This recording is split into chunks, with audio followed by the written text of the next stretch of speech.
السلام عليك يا أبا صالح المهدي ابن الرسول ابن الوصي وابن البتول أبي الحسن وابن الحسن كريم الأصول ابن الكوكبين النيرين جده الرسول رفيع المقام وخير الأنام عليه الصلاة عليه السلام. يا من بولائك نفتخر وطلوع جمالك ننتظر، يا من بولائك نفتخر وطلوع جمالك ننتظر، يا من ببقائك قد بقيت أرض وسماء والبشر، يا من ببقائك قد بقيت أرض وسماء والبشر، بوجودك قد تمت كلمات الله وقد ختم النذر، بوجودك قد تمت كلمات الله وقد ختم النذر، وبطوع جلالك سائرة شمس قمر فلك زهر، وبطوع جلالك سائرة شمس قمر فلك زهر، فوضت قضاء الكون على ما شئت ويتبعها القدر، فوضت قضاء الكون على ما شئت أعوذ بالله من الشيطان الرجيم. بسم الله الرحمن الرحيم.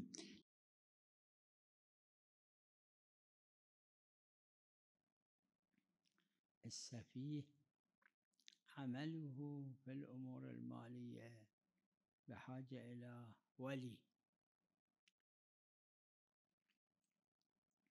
أما العاقل ولی صفی کے لیے ضروری ہے کہ امور مالی میں ایک ولی اس کے لیے ضروری ہے، لیکن عاقل جو عمل صفی انجام نہیں دیتا اس کو ولی کی ضرورت نہیں ہے۔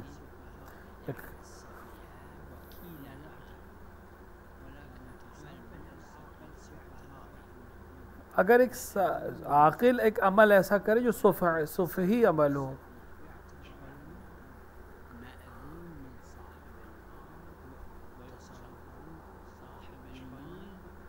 اگر ایک ایسا عمل انجام دے جو صفی ہو، مثلا ایک عاقل ایک صفی کو اپنے مال کا ولی بنا دے، تو پھر اس کو اب اجازت کی ضرورت نہیں، کیونکہ صاحب مال نے اس کو اجازت بنایا۔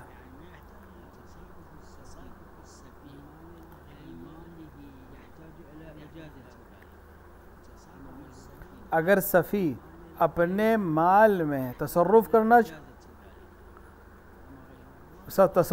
چاہے تو اسے ولی کی اجازت کی ضرورت ہے، کیونکہ وہ صفی ہے۔ لیکن اگر کسی دوسرے کے مال میں تصرف کرنا چاہے تو اس مال کے مالک کی اجازت کافی ہے۔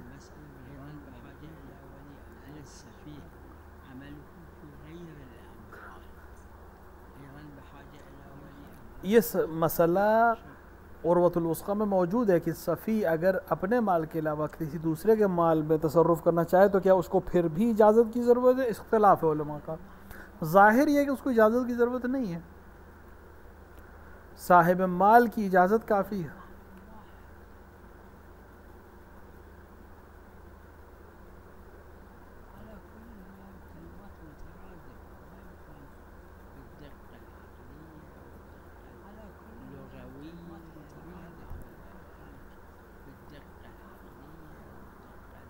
کلن اس طرح کے جو الفاظ ہیں یہ ایک ہی معنی میں استعمال ہوتے ہیں۔ ہاں دقت عملی کی نظر میں ممکن ہے تھوڑا سے فرق ہو معانی میں، لیکن عام طور سے عمومی طور پہ دونوں ایک ہی معنی میں اس طرح کے الفاظ استعمال ہیں۔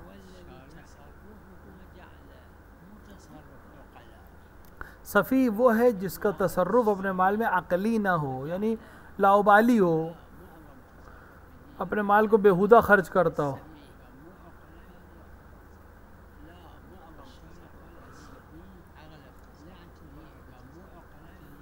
اگر اکثر تک اس کا تصرف جو ہے غیر عقلی ہو، لاوبالی ہو، تو پھر وہ صفی ہے، اور صفی کو اجازت نہیں ہے اپنے مال میں تصرف کرنے کی. اس کے مال کو حاکم شرعی معین کرے گا.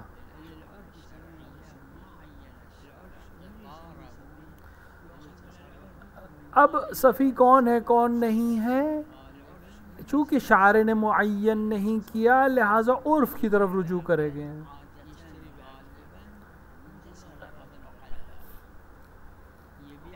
اور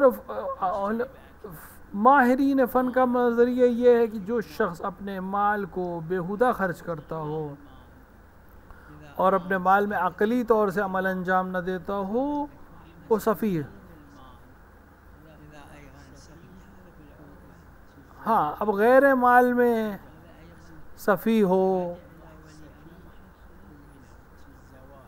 عرف میں موجود ہے مسئلہ کہ جو شادی کے معاملات میں صفی ہو، غیر عقلی کام کرتا ہو، کیا اس کو فقیہ کی اجازت کی ضرورت ہے؟ بعض نے کہا ہے کہ ہاں ضرورت ہے،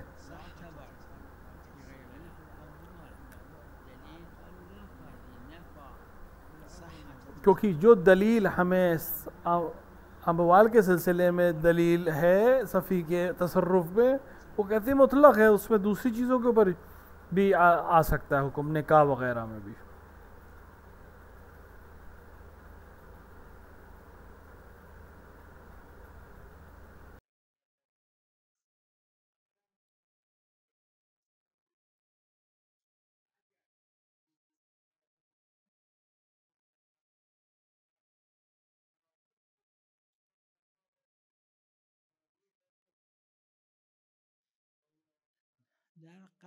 در قسم مشهور بین فقها اینه که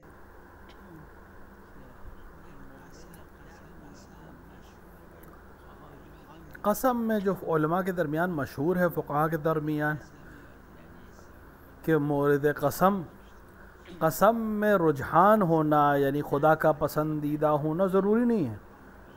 ہاں نظر میں پسندیدہ ہونا، خدا کا پسندیدہ عمل ہونا ضروری ہے.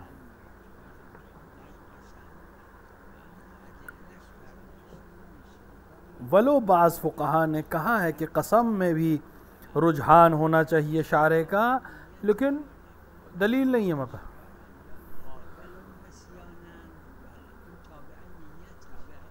ہاں اب اگر اس نے قسم کھائی تھی کسی کام کو نہ کرنے کی، غلطی سے کر دی، تو اب وہ تابع ہے اپنی نیت کے، ولو ذہنی طور پہ وہ نیت رہی ہو کہ میں یہ کام نہیں کروں گا، ورو بھول کر، تو پھر قسم اس کی ٹوٹ گئی. اس کو یا نہیں، اس کے ذہن میں یہ ہو کہ نہیں میں قسم جو کھا رہا ہوں وہ ہوش و حواس کے لحاظ سے کھا رہا ہوں کہ اپنے ہوش و حواس میں کام نہیں کروں گا، اور پھر غلطی سے ہو جائے یا بھولے سے ہو جائے تو اس نے قسم نہیں توڑی. وَإِلَّا قسم توڑنے کا حکم جاری ہوگا 10 لوگوں کو کھانا یا کپڑا. پھر بعض نے 60 بھی کہا ہے، لیکن قسم میں 10 مسکین کو کھانا یا کپڑا.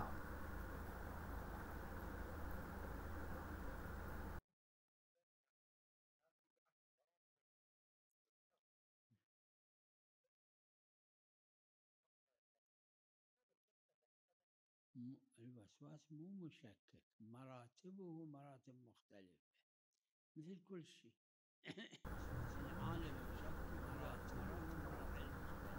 وسواس مشکک نہیں ہے، مراتب اس میں مختلف ہیں. عالم مشکک ہے لیکن مراتب علم مختلف ہیں. غنی بھی مشکک ہے، یعنی ایک لفظ ہے جو کئی طرح کے لوگوں کے اوپر اطلاق ہو سکتا ہے، لیکن ہر اس کے اندر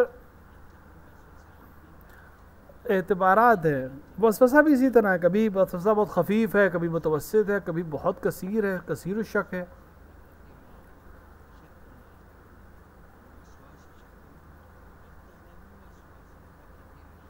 اگر کثیر الشک ہو جائے، وسواسی نہ بھی ہو، کثیر الشک ہو جائے تو اعتبار نہیں اس کے شک کا.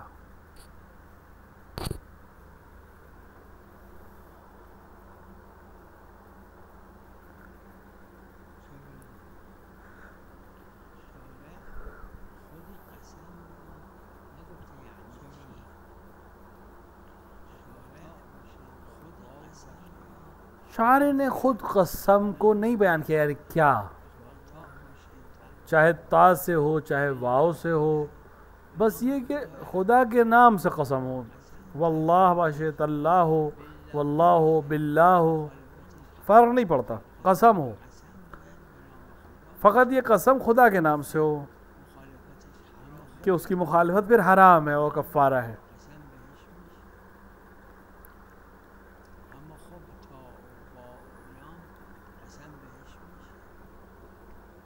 کیونکہ تا اور با سے بھی قسم ہو سکتی ہے، تو بہرحال قسم اگر اللہ کے نام سے ہے تو احکام جاری ہو جائیں گے۔ قرآن میں تاللہ سے بھی قسم ہے، تا سے قسم کھائی گئی ہے، وہ تاللہ، واو اس کا قسم کا نہیں ہے، تا قسم کا ہے۔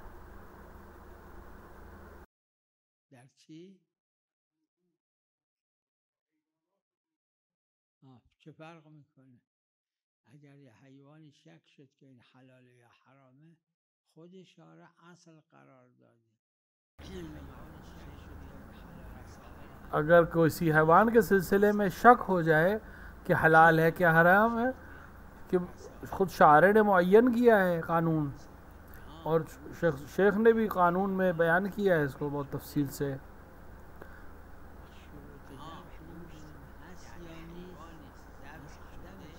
حیوان ہے، ذبح ہو چکا ہے، اب ہمیں یہ شک ہے کہ صحیح سے ذبح شرعاً ہوا ہے یا نہیں، تو اصل یہ کہ نہیں ہوا ہے، کیونکہ اصل عدم تزکیہ ہے، کیونکہ تزکیہ کو دلیل چاہیے، یا ہمارے پاس گواہی ہو، یا علم ہو، یا کوئی نشانی ہو۔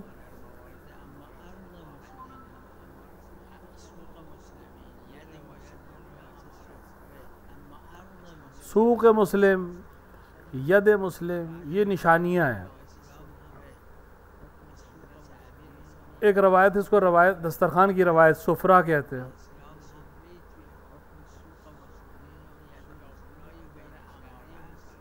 کہ حضرت سے پوچھا گیا کہ یہ جو یہ لوگ جو غیر مسلمان ہیں،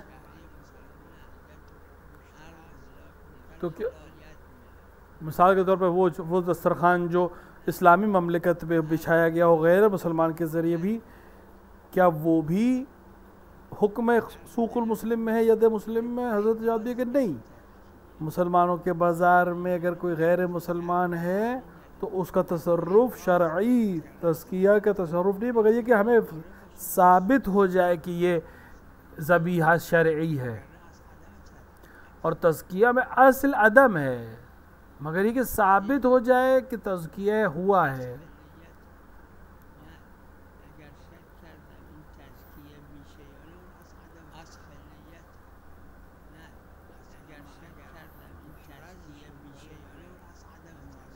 اگر تزکیہ میں شک ہو تو اصل عدم تزکیہ، یعنی تزکیہ نہیں ہے۔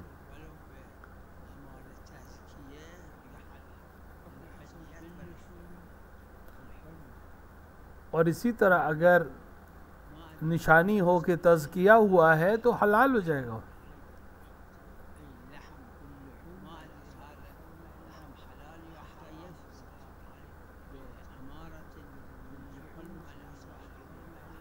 لحوم میں، گوشت میں اصل میں حرمت ہے، مگر کہ ہمارے پاس کسی نشانی سے سوق مسلم کے قانون سے ثابت ہو جائے کہ یہ مسلمانوں کے ہاتھ سے یا مسلمانوں کے بازار سے لیا گیا اور حلال ہے۔ یا ید مسلم کسی غیر مسلم ملک میں ہے، مسلمان کے مہمان ہیں، مسلمان جو چیز لے کر آئے گھر میں، وہ چونکہ مسلم ہے تو ید مسلم کا قانون جاری ہوگا۔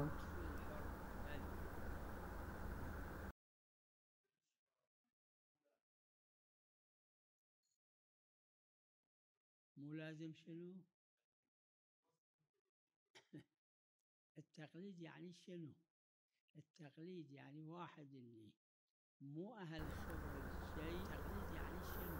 تقلید کا کیا مطلب ہے؟ تقلید مطلب ایک شخص جو کسی شے کے بارے میں نہیں جانتا ہے تو وہ اس کے لیے واجب ہے کہ وہ رجوع کرے جو جانتا ہے اس کی طرف۔ مثلا کوئی مریض ہو جائے، ڈاکٹر کے پاس جاتا ہے کہ نہیں جاتا؟ کیوں جاتا ہے ڈاکٹر کے پاس؟ کیونکہ وہ طب کے ماہر ہے، تو جو احکام شرعی نہیں جانتا، فقیہ نہیں ہے، اور فقہا کے دلائل سے ادلے سے نہیں حاصل کر سکتا، تو وہ کس طرح سے خرید و فروخت کرے گا، بیچے گا، شادی کرے گا؟ تو احکام شرعی کے جاننے والے سے پوچھے گا، وہ تقلید ہے۔ جیسے طبیب سے ڈاکٹر کی ہم تقلید کرتے ہیں علاج کے سلسلے میں، تو ظاہراً طور پہ وہ طبیب کی بات مانتا ہے، طبیب کی تقلید کرتا ہے، اسی طرح فقیہ۔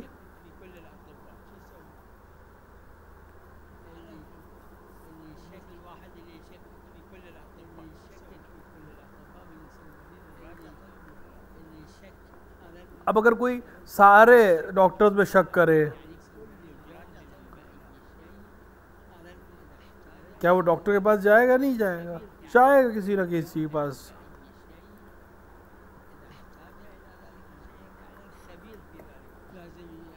قانون یہ ہے کہ جو شخص بھی کسی چیز کا علم نہیں رکھتا وہ اس کے جاننے والے کے پاس جائے گا، بس اس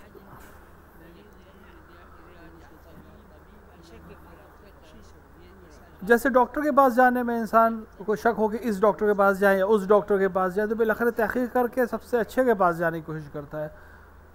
اسی طرح یہاں ہے، مجتہدین میں جو سب سے بہتر ہو علمی لحاظ سے اس کے پاس جائیں۔ اذا لم يطابق الواقع او لم يطابق العروة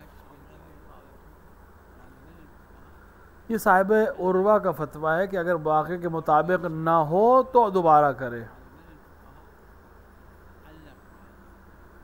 اور اکثر فقہاء نے تعلیقہ لگایا ہے اس کلام کے اوپر۔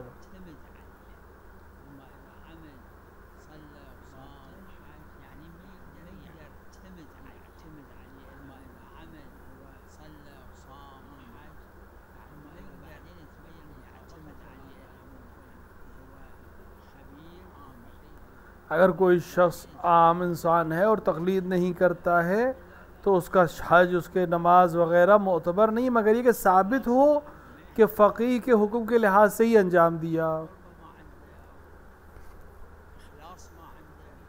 ہاں، اگر اس نے قصد قربت نہیں کی، قصد اخلاص نہیں کیا ہے، قربتاً اللہ صرف خدا کے لیے نہیں کیا، تو نیت ہی باطل ہے۔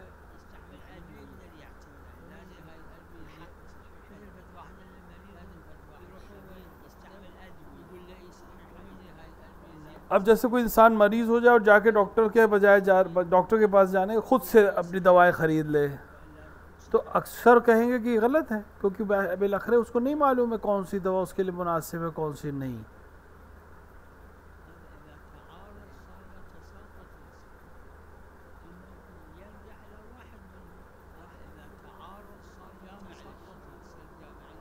اگر تعارض ہو جائے دو روایتوں میں تو تساقط ہے، دونوں گر جائیں گے اعتبار سے۔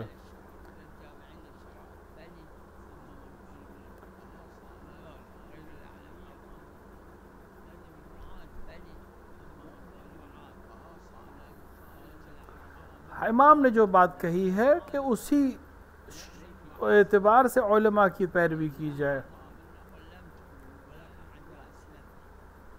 جیسے روایت نے کہا کہ نہ کہو کہ مسلمان ہوئے بلکہ کہو کہ تسلیم ہوئے۔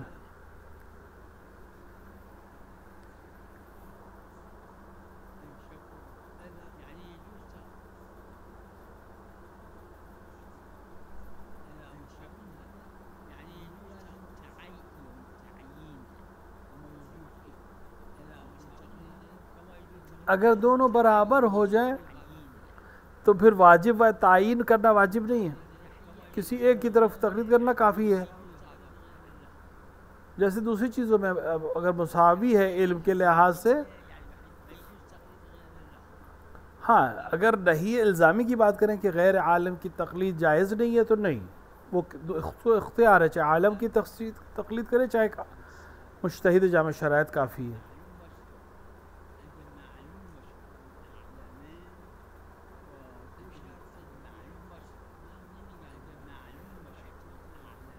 اگر معلوم ہو کہ شخص عالم ہے، دو شرطوں کے ساتھ بہتر ہے کہ اسی کی تقلید کرے. 2 شرطیں میری نظر میں احتیاط واجب کی بنا پر.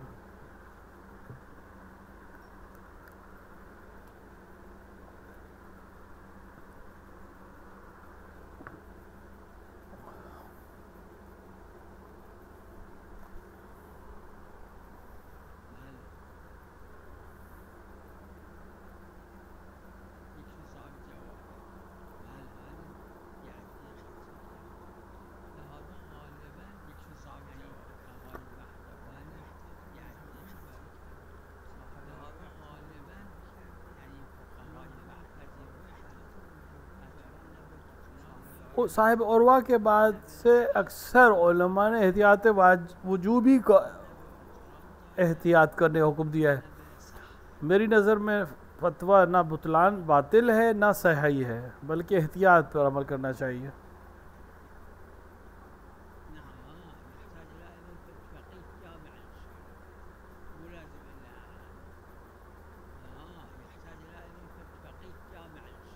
اس کو پھر بھی احتیاج ہے. فقیہ جامع الشرائط کی عالم ہونا ضروری نہیں ہے، لیکن فقیہ جامع الشرائط ہونا ضروری ہے.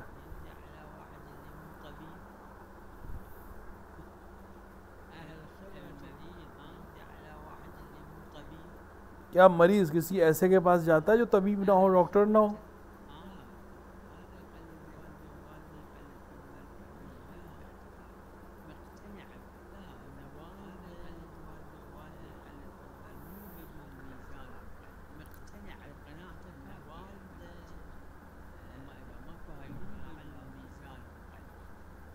اب اگر 2 لوگ الگ الگ مجتہدین کی تقلید کرتے ہیں تو وہ اپنے اپنے علم کے اوپر عمل کریں گے.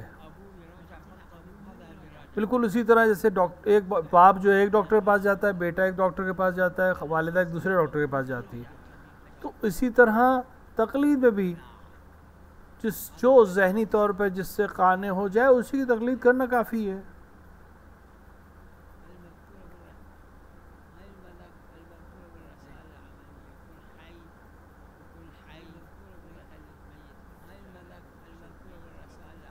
یہ رسائل عملیہ میں موجود ہے. کبھی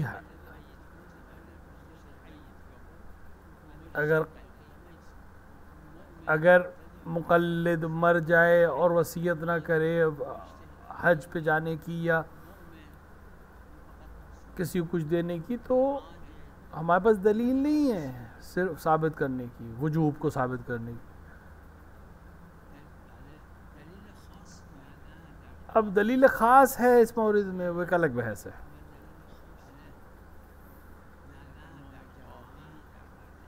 قاضی میں، مرجع تقلید میں دلیل خاص ہے ہمارے پاس.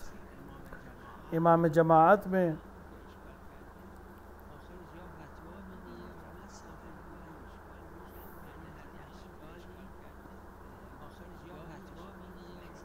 دیکھیے احکام میں، فتوے میں بہت دفعہ ایسا ہوا ہے کہ جس چیز پہ اعتراض کیا بعد میں اسی اشکال کے ساتھ فتویٰ دیا یا حکم دیا.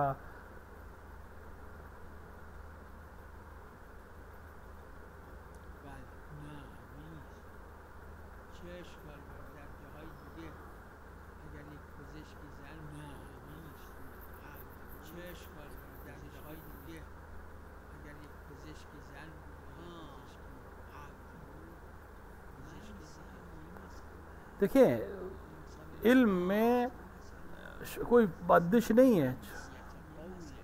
منصب ایک الگ مسئلہ ہے، مرجعیت کا منصب الگ ہے، اور حجیت قول ایک الگ بحث ہے. حجیت قول کے لیے ہمیں دلائل کی ضرورت ہے، آزاد ہو، مرد ہو، وغیرہ وغیرہ، یہ سب نقاش ہیں.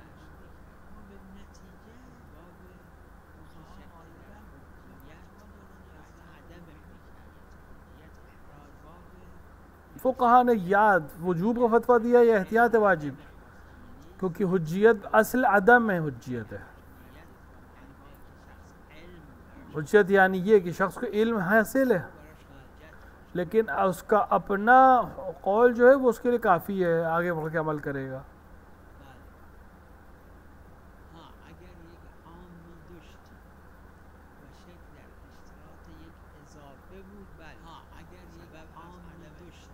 اگر کوئی ایک عام انسان ہو اور اگر شک ہو جائے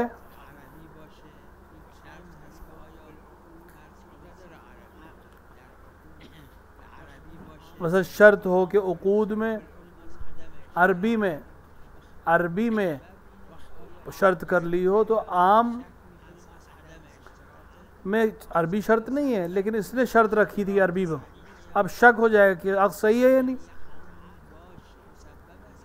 تو اصل عدم صحت ہے. کیوں؟ کیونکہ پہلے سے شرط رکھ دی تھی عربی میں ہو. اگر نہیں کیا ہو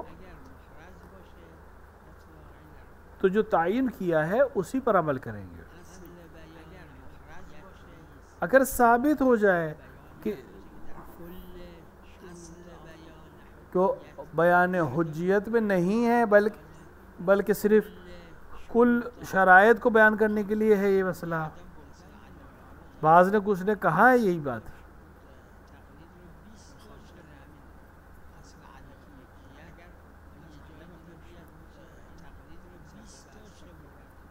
میں نے ایک جگہ پہ دیکھا ہے کہ شرائط تقلید کو 20 بیان کیا، 20 عدد بیان کیا ہے.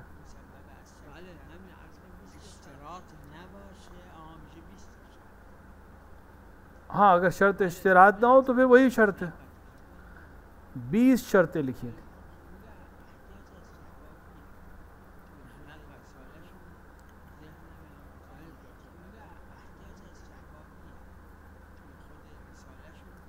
رسالے میں جہاں تک میرے ذہن میں انہوں نے احتیاط مستحب کا فتویٰ دیا ہے، لیکن عملی طور سے احتیاط واجب کے قائل تھے.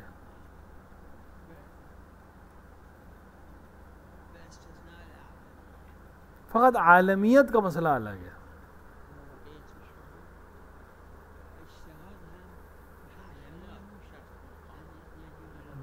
باقی شرائط جو مرجع تقلید کے لیے وہی حاکم کے لیے ہے، یعنی قاضی کے لیے، سوائے عالمیت کے اور فتویٰ دینے کے. بعض نے نقل کیا ہے لیکن اصل یہ دونوں قانون نہیں ہے، یہ شرط نہیں ہے قاضی بننے کے لیے.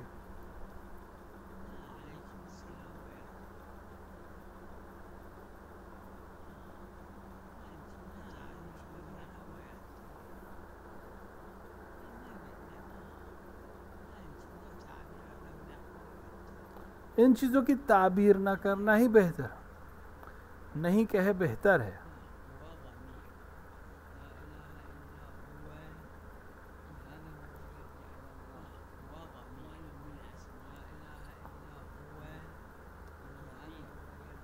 لا الہ الا ہوا ضمیر ہے، پروناؤن ہے جو اللہ کی طرف لوٹ رہی ہے.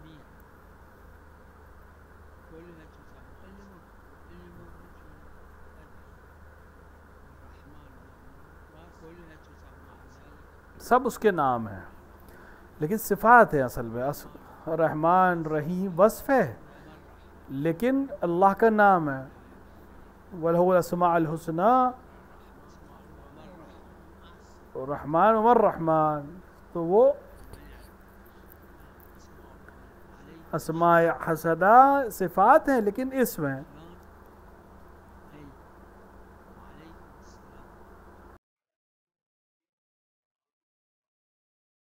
أدري هذا اللي هالشكل يقول لا سمح الله من يتمرض هو يرجع على بالکل صحیح کہہ رہے ہیں آپ. لیکن اگر انسان خدا نہ کردہ مریض ہو جائے تو کہ ڈاکٹر کے پاس جائے گا یا خود کتاب پڑھے گا ڈاکٹری کی اور اپنا علاج کرے گا. جس کے پاس بھی علم نہ ہو کسی فن کا، اس کے لیے ضروری ہے کہ معلوم کرے اہل فن سے. 6 بسے کے احکام فقہ جس کے اندر روایت ہے، روایت میں تعارض ہے، عام و خاص ہے، آیات بھی اسی طرح ہے. یہ انسان جو تشخیص نہیں دے سکتا وہ کیسے عمل کرے گا صرف کتاب پڑھ کے؟ ضروری ہے کہ اہل خبرہ سے پوچھا جائے، جاننے والوں سے پوچھا جائے.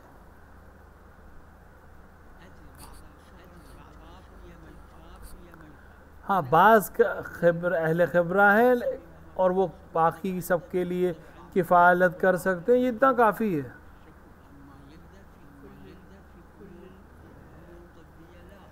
اگر تمام امور طبیہ میں